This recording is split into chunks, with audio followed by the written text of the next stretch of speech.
Hello guys, this is Mike from McProgramming.org.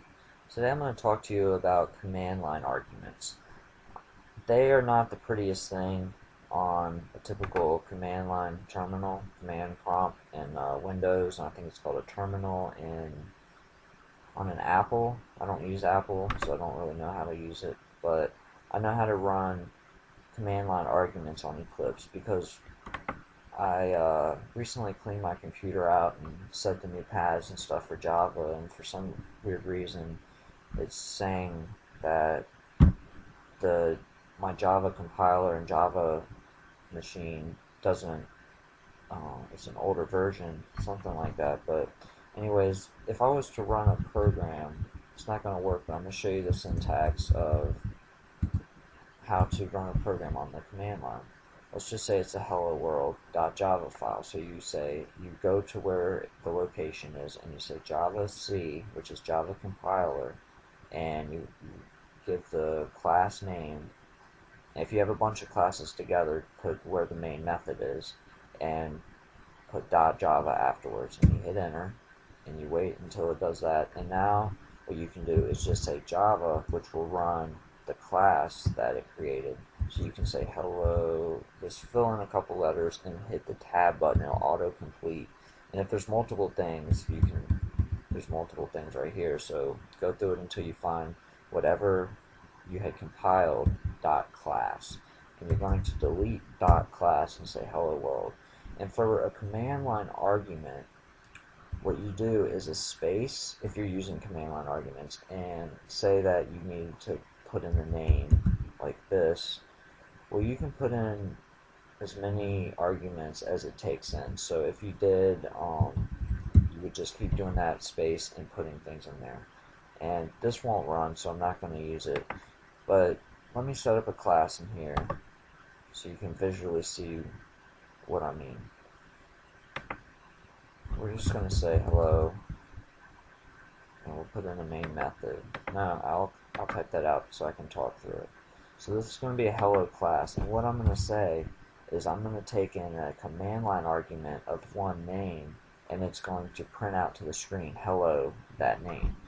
And as you remember, to set up a main method, if you do public static void main, and in the parameters it takes in a string of arrays called args, and these are the command line arguments.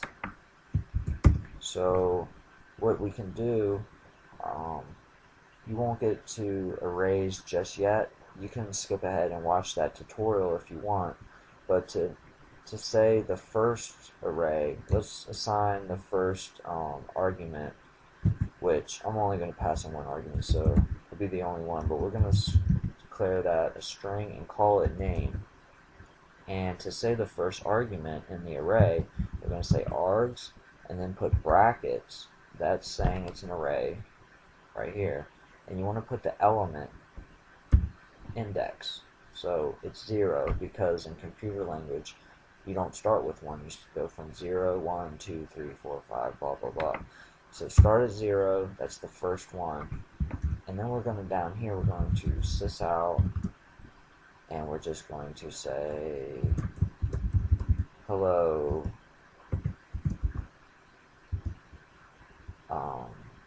name. So I could also save this.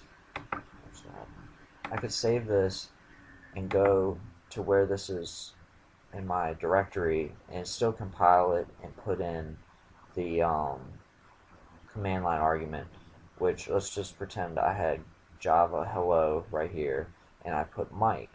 What should happen is Mike gets passed into these array of arguments, and since there's only one array, or one string argument, it's automatically arg0, and we call that name, we declared it name, and it should print to the screen hello and then the name. Well, in Eclipse we can do that. It's a little more complicated, but it's prettier. I hate messing with the command prompt. Let's go to run configurations. And okay, I already have it on here, but let's say that you weren't where you need to be. what you do is you go to the project you need. In this case, it was command line arguments I created. And then you want to go to the main class that you're trying to run. In this case, it was hello. So now go over to arguments. I already have Mike in there, but let's give it a different name. Put in Judy, and let's apply that, and now run it. And now down here it says hello Judy. So that's how you run a command line argument in Eclipse. So that's a lot easier and cleaner than running it on the command prompt, even though I highly recommend that you do learn how to use the command prompt. That becomes important in the academic world, any world actually, because you're not always going to have Eclipse that makes life easy for you. But please subscribe and join me on the next tutorial. Thank you.